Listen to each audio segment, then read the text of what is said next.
Hey, it's Drew here, and I'm joined by Terry Edwards from Drew Coaching.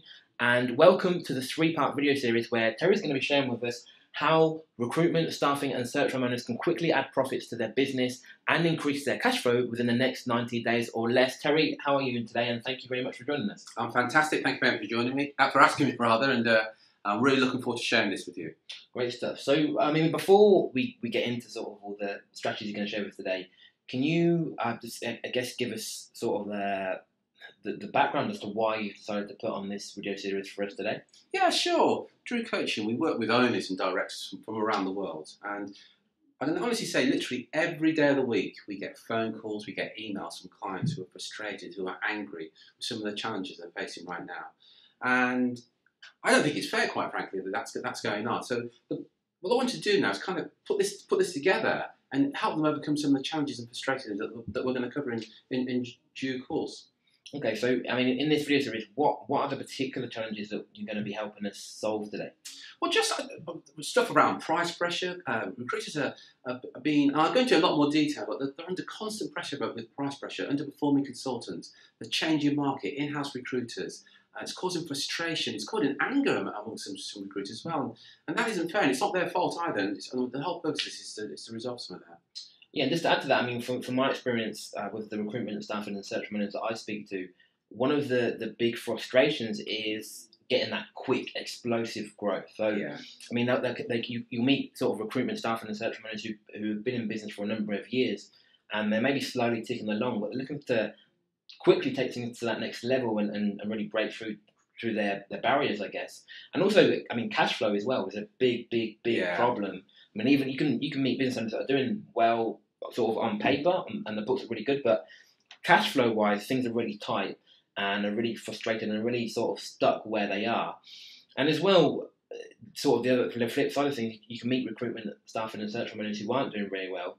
And Terry, as you well know, one of the biggest reasons that a company or business in any industry will go out of business is because of bad debt. So this is really to help resolve that problem. So you can basically go from where you are now to quickly getting cash into your business, as Terry said, within the next 90 days or less. Yeah, I think just to add to that, Drew, you made a really good point about bad debt. Because bad debt doesn't just affect the family; it affects the owner of the business. It affects their family. It has such a negative impact all around them. There's been so many cases that I've experienced where the business owners, it's had a real negative impact on their relationship as well, and yeah, it can be extremely detrimental to everything around them. So this is what this is all about. No, yeah, for sure. Okay, so before we get into it, can you give us just a very quickly, just for anyone who this is the first time meeting you, give them a quick background as to who you are, what you do, and why they should listen to you today? Yeah, sure. I'm saying my name's Terry from Drew Coaching. In Drew Coaching, we work with the owners and directors of independently owned recruitment and search firms from around the world. So, and with that, I want to add something here is that what we're going to share with you, it's not based on theory. What we're sharing with you is what the top firms are doing right now, and it's that we have a mantra that if you do what top billers are doing, you're going to kind of get the same results. So there's nothing here based on theory. And I've been doing this for a number of years now. I've written books on it. You may have seen some of my books. So I'm sharing with you what the top billers are doing right now. My sole aim is just to help you get some of this information so you can implement it into your business. So, is it fair to say that everything you're going to be sharing with us today and over the next two videos isn't really anything you've invented? It's what you've seen the top performers do, the top recruitment and search firm owners do, and you just really, I guess, you've put it into like a blueprint that we can all copy and all hopefully get the same results. Absolutely, it's really another good point there. I wish I could claim credit for all the things I'm going to share with you, but no, this is information that I've gleaned from some of the top billers, and some of my clients have shared with me some things that they're doing to overcome some of these challenges. And as you rightly said, we just put it together in the blueprint. And if you do what these guys are doing, you're going to get very much the same results. Okay, so you've identified three major threats to recruitment staff and search firm owners that I guess have a negative impact on their business profits, whether it be with their consultants or with the way they're priced. And the first of the threats. We spoke just before we started recording. The first of the three big threats is the current cost of bringing in new clients. Can you tell us a bit more about that, what it is, and more specifically why it's important for us to all watch out for it? Yeah, for most recruiters, the way of getting business would be cold calling, networking, maybe marketing a candidate, maybe networking. Probably 4 methods for generating business. There are in fact about 50 different ways, and what we know is that top guys are doing things so differently. One of the things they're doing, they're using 40, 50 different routes for generating leads and getting the clients to come to you. Another challenge is that you get your consultants, you say to them, get on the phone and make those cold calls. Well, one of the challenges with that is that, first of all, clients are inundated with cold calls every day of the week. It's estimated that the average hiring manager gets between 6 to 10 cold calls a day, every single day, from recruiters and search firms, all very much saying the same thing. I'm yet to meet a hiring manager who says, yeah, I really enjoy getting a cold call from a recruiter. And on a personal level, Drew, I don't know about you, but if you're at home with your family and friends and the phone rings and somebody trying to sell you something on the phone with a cold call, you don't enjoy it. So here's the thing on that. Look, if you don't enjoy receiving it, you probably don't enjoy doing it. I'd strongly recommend that you don't do it at all. We'll cover some of that all in due course. And that's proving really expensive for recruitment and search firm owners at the moment. Does that make sense what I've said there so far? I mean, yeah, I guess, from my point of view, what some of the things that I'm seeing is it's a really crowded market. So, not just in recruitment, I'm talking about, if you think about the average life of the potential client of a recruitment business owner, they get literally getting bombarded from marketing messages from all different angles. From the moment they wake up, they've got the morning paper that's got the print ads in there. They've got the radio on the drive to work, given adverts. They've got the dozens of emails that we all receive. Then on top of that, they're receiving cold calls from not just recruitment, not just the recruitment industry, other industries as well. Yeah. They're literally being bombarded by marketing messages, and this has happened increasingly over the years. But at the same time, as the marketing messages have increased, our capability to take those in hasn't increased. So it's almost like we're blocking the majority of them out, which means you're having to work a lot harder to actually get the attention of the person you want to speak to, which means, if you take cold calling, for example, which means a lot more hours on the phone, but if you're spending other routes, if you're using other routes to market, it means a lot more money invested. So the current cost of actually bringing that right client in is constantly increasing, which again is going to have a negative impact on your profits and a negative impact on your cash flow as well. Would you agree with that? Absolutely, yeah. And that problem seems to be getting worse by the day, as we're both well aware. And the number of calls I'm getting from recruitment and search firm owners discussing these problems, their frustration and their anger. And as you know, Drew, you make that cold call and you kind of pestered the client into giving you something. So you're now a pest as far as the client is concerned. The consequence of which is the client has very little respect for you. So the client won't return your calls when you start working it. They won't pay you a retainer. And for the recruitment business owners, that is so frustrating. And for some recruiters, it generates a lot of anger. It's, you're bent over backwards for the clients, and the clients haven't even got the decency to return your calls when you're working on the assignment. And it is so frustrating for recruiters. I know you get a lot of these calls as well. No, yeah, you almost feel like at times that the client doesn't respect you at all. When it is a big problem. And it's just getting worse. It's getting harder and harder to win business. It's getting more expensive to win business, and it's something that I think if you don't address and you don't deal with, eventually you're going to go out of business. That's right. Okay, great stuff. So that's on the current cost of bringing new clients. You've got the second big threat as being your customers and your clients' reluctance to spend. Can you again explain what you mean by that? Why it's important that we, as recruitment staff and search firm owners, look out for it, and again, what can happen if we ignore it completely? Sure, so some great questions there. Yeah, the client's reluctant to spend. Well, the market. When I entered the world of recruitment 27 years ago, it wasn't as crowded market as it is now. There's recruiters and search firms absolutely everywhere, and it doesn't take much now to set up in businesses as a recruiter. So the client is inundated, swamped in fact, with recruiters and search firms from all over the world, all offering much of a muchness. The consequence of which is, added to that, is that a lot of bigger firms have brought their recruitment in-house. What they're actually saying is, we don't need you, we're going to bring this in-house. And you've got LinkedIn, you've got Twitter. There's some interesting things now you can do on Facebook for attracting candidates as well. Recruitment and search firm owners are up against all this, because what the client's saying is, I haven't got much respect for you anyway, and I actually don't need you now. There's so many other things that I can do where, quite frankly, I don't need you now. So there's this real reluctance for the client to spend any money with recruiters and search firms. Yeah, and say that even further. I don't think it's even just recruitment specific. I think with the way the economy, I mean, the economy is better now, but the way it was, people were just more careful with their money, and there was a big shift in behaviour. I mean, we saw it with the banks. We're more cautious with. It seems to be a lot more risk involved with actually spending money, so people just don't want to do it, and they will try and avoid it at all costs. Excuse the pun, but they will try and avoid it at all costs. Yeah, and I think the other thing as well, good point there, is that clients, well, they're a lot more sophisticated. It's the old days, banging on the door and saying, have I got a deal for you? Buyers are a lot more sophisticated now. Using those corny kind of lines to get your foot in the door really aren't going to work. And all you end up being is being a pest as far as the client's concerned. Yeah. And all it ends up, you just feel angry and frustrated about the whole situation because the client's got absolutely no respect for you. And in some cases, it's also the candidates as well have very little respect for the recruiters and don't turn up for the interviews and don't return calls. And it's a real issue now for recruiters and search firms around the world. Okay, so I mean, so far you've got the current cost of bringing new clients. You've also then talked about even when you do get through to the right people, they're reluctant to spend. Yeah. So I mean, those two alone can be pretty devastating if you don't address them. But then you've got the third threat, which is what you've called price pressure.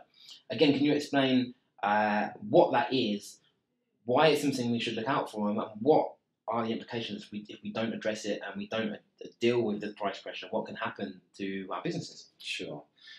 Price pressure I think it's the biggest bone of contention for so many recruiters, so many search firms, and every day of the week again, I'm getting phone calls from clients saying, "Look, my clients are forcing my fees down. My clients are refusing to pay a retainer," and this is this constant pressure on pricing. As I mentioned earlier, it's so easy to enter the recruitment market. There's so many people out there that, quite frankly, are working from their bedrooms and call themselves a search firm. So they've got very little overhead. So they've got no real price pressure action. They can literally try and do it for next to nothing. Yeah.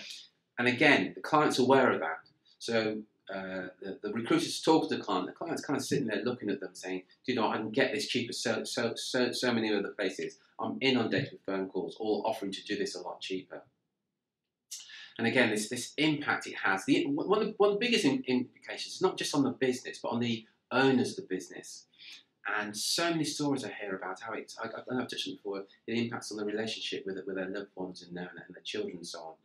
And the sleepless nights because there's constant pressure on the business all around price. And I've never met a recruitment business owner that's struggling because they've got too much money. But I've met so many recruiters that are struggling because they haven't got enough money. One of the big challenges is all around, they feel that they have to lower the fee. No, yeah, and I guess it's a good thing that the industry's growing in one sense, but I mean, kind of selfishly as a business owner, you've got all these new recruiters coming into the field, and from the client's point of view, they've got no real way of telling who's a better recruiter. Yeah. I mean, you could be the best recruitment staffing or search firm business in the world. You could have the best database, the best set of candidates. If you're speaking to a new client, they've got no way of knowing that. So if you're offering one price and someone down the road is offering less, even though the person down the road has got less quality as well, the client doesn't know that. So they're more often than not, they go with the cheaper option, which then means we're sort of being pressured to drop our prices and keep our prices low, which again, I mean, can have a really, really, really negative impact on the business overall because it eats into your profits, eats into your cash flow, obviously eats into your revenue, which again can put completely out of business. So it's quite dangerous when you think about it. I mean, all these three threats combined. Absolutely, and just to add to that, I think that every recruiter will tell you there's no virgin clients out there. Every client that they talk to, they've had an experience from another recruiter.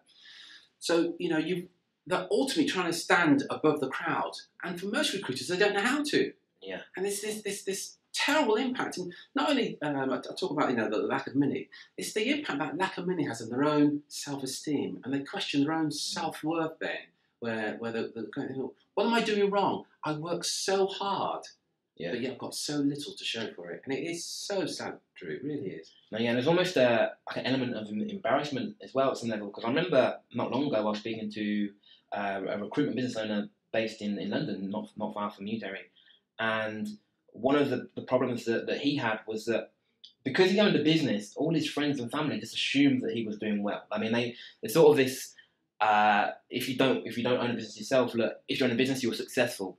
But I mean, a lot of the time that just isn't the case. And so he was saying that he almost felt like he was forced to put on an act That's right. to his friends and family that he is doing well and he is successful. And really, he was struggling. And compared to some of his friends, he was actually able to take out less money from his own business, and his friends were getting paid in, I guess, what looked like a secure job. And I mean, the way he described it was just embarrassing, and he felt unworthy in himself. Yeah, and I've heard that many times. Sometimes I say, quite honestly, Tara, I feel a bit of a fake. You know, if I'm working 100 hours a week, but my hourly rate is, if you look at my hourly rate in comparison to my peers, it's embarrassing, as you rightly said.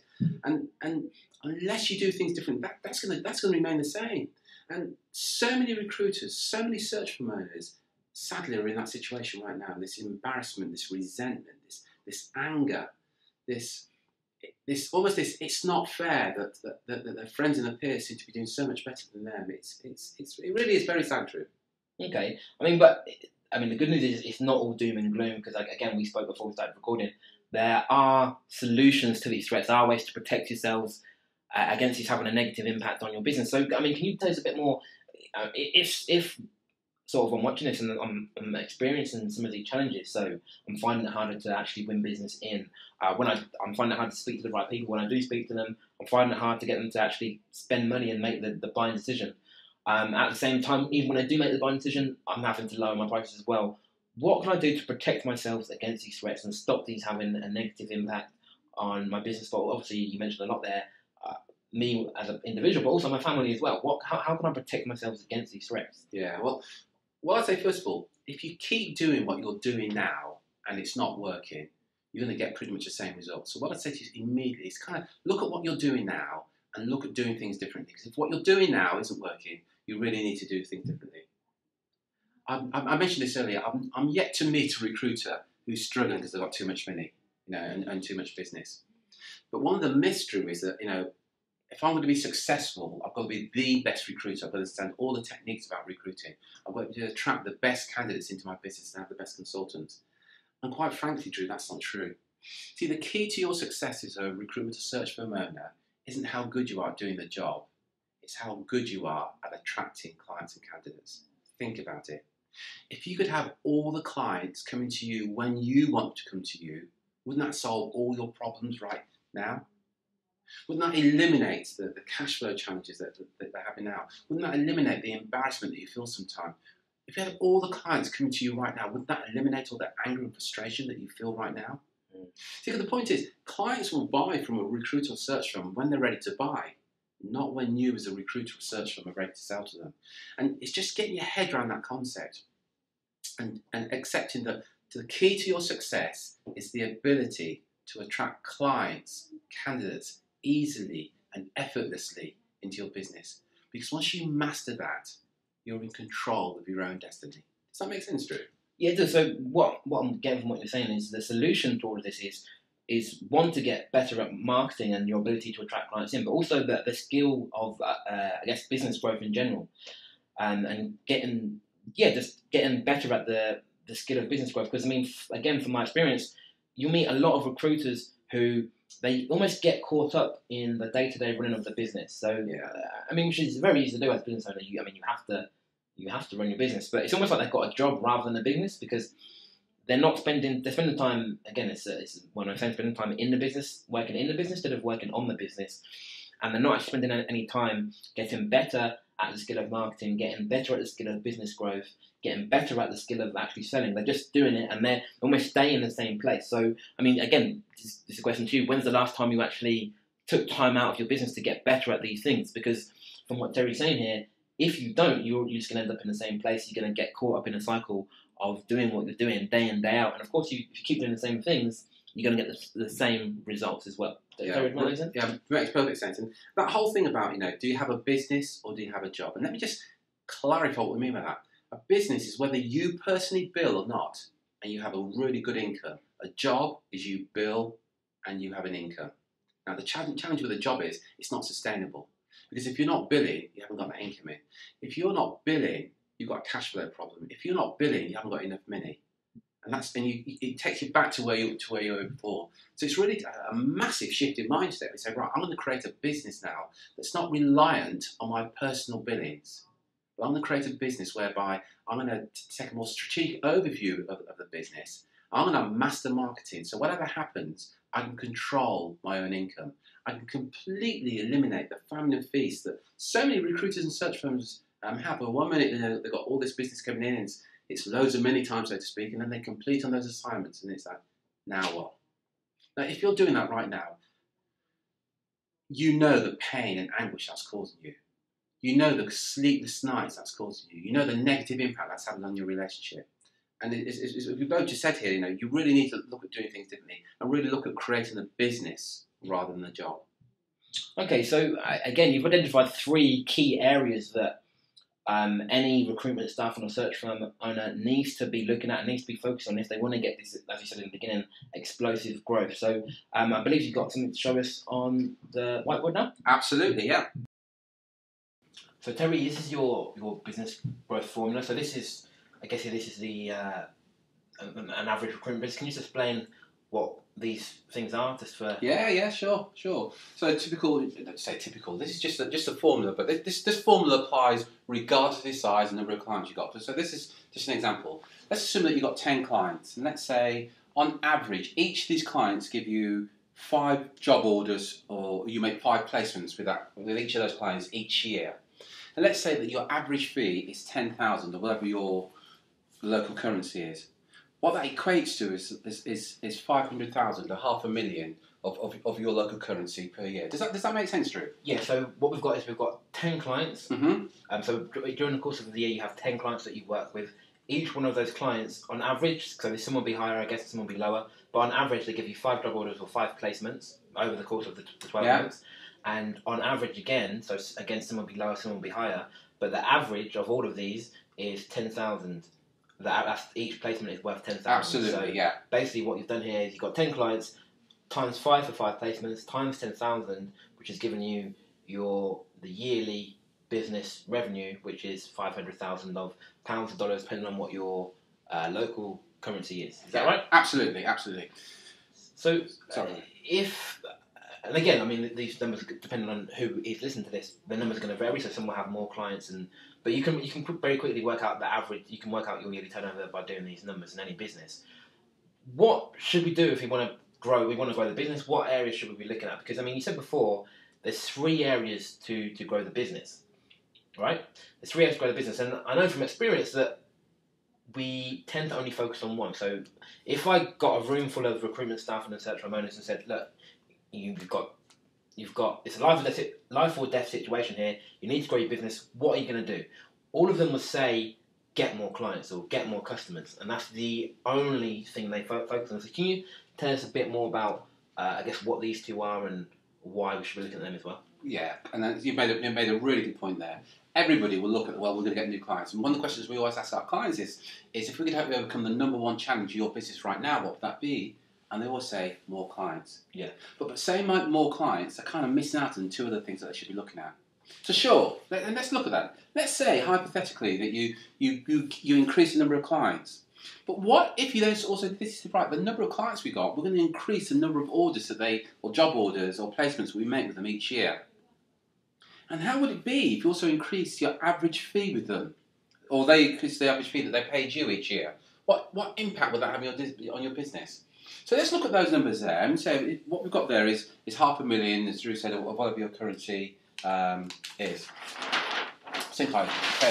What would happen if you were to increase each part by only 10%? Does that make sense, Drew?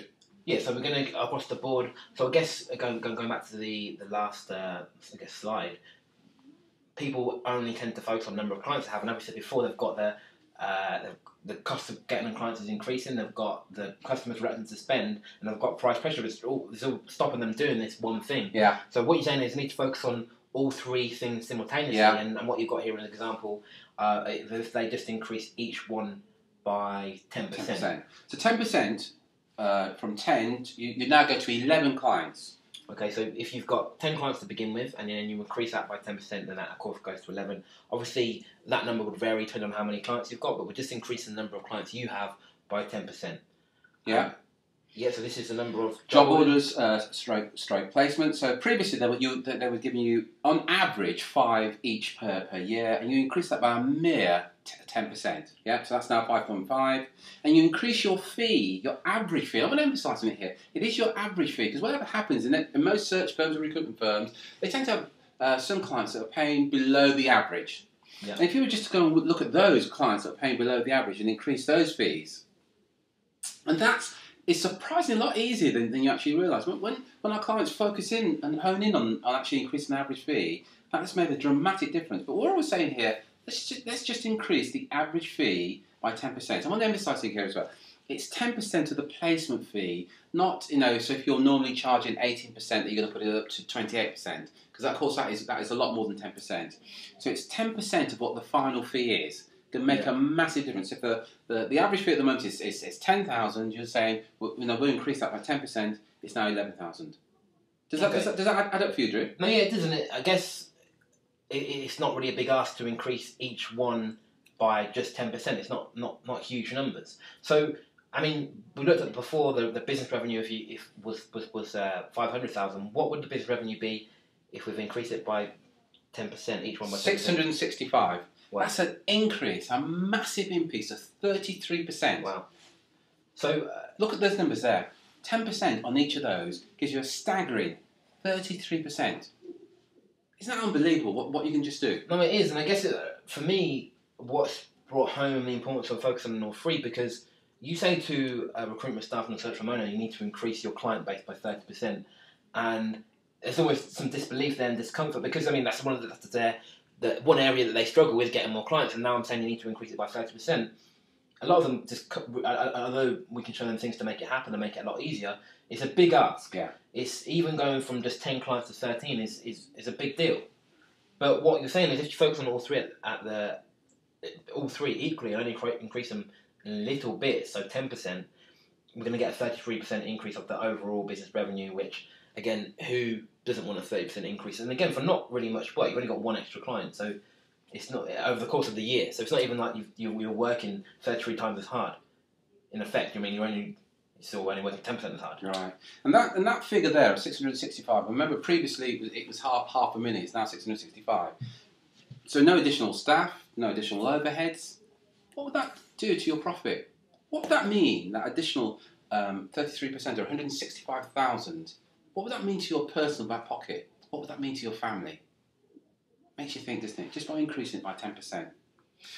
But look, you're impressed with those numbers? Let me show you something else. I'm going to cover the numbers up. Sorry, do you want to...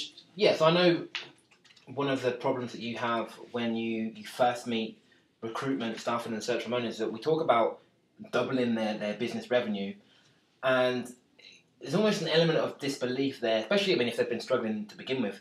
To say you're going to double someone's revenue is a big ask, but I mean, I understand that on the next page you've shown us exactly how you can do this by focusing on all these three areas. Yeah. Great stuff. Do you want to? Yeah, sure. But what I want to do is I want to cover it up so you're suitably impressed when I reveal that number. So if I hold this, just leave it like that. It's just that kind of number. So imagine you went for a 30% increase. So rather than 10 clients, you went for 13 clients. Rather than an average fee of 10, your average fee now is 13.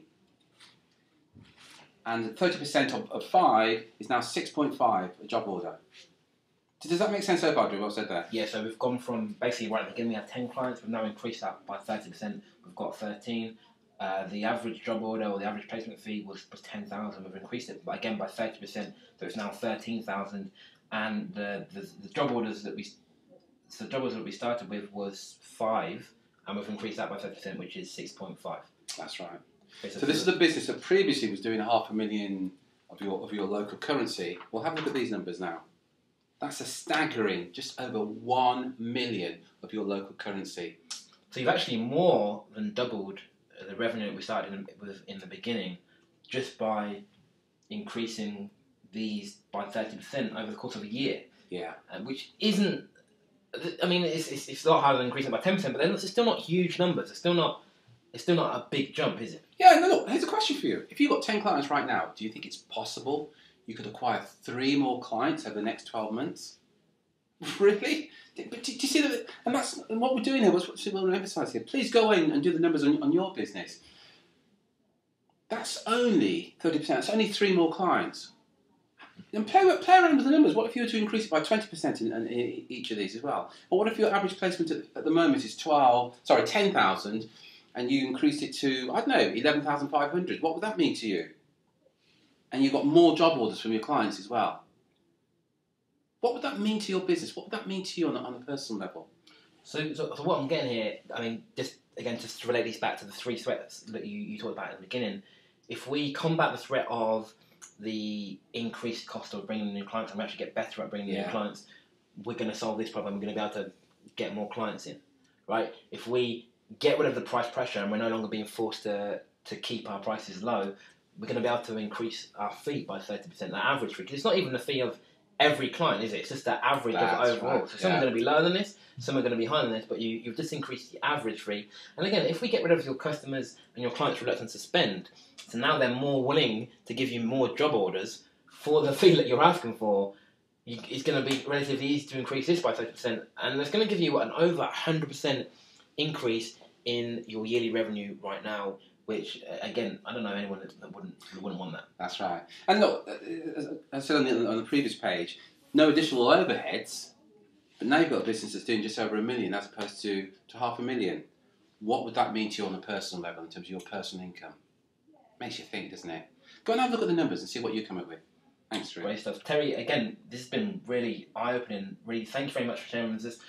Listen, if you've got any comments or feedbacks or any questions for Terry here, make sure you post your comments beneath this video. There's a comment box. It works through Facebook. Just post your comments. In the next video, Terry, I believe you're going to be sharing something with us called the Profit Polygon. So I'm really looking forward for that. We will speak with you very, very soon. Until then, take care, take action, and be relentless in the pursuit of your goals. Take care. Take care.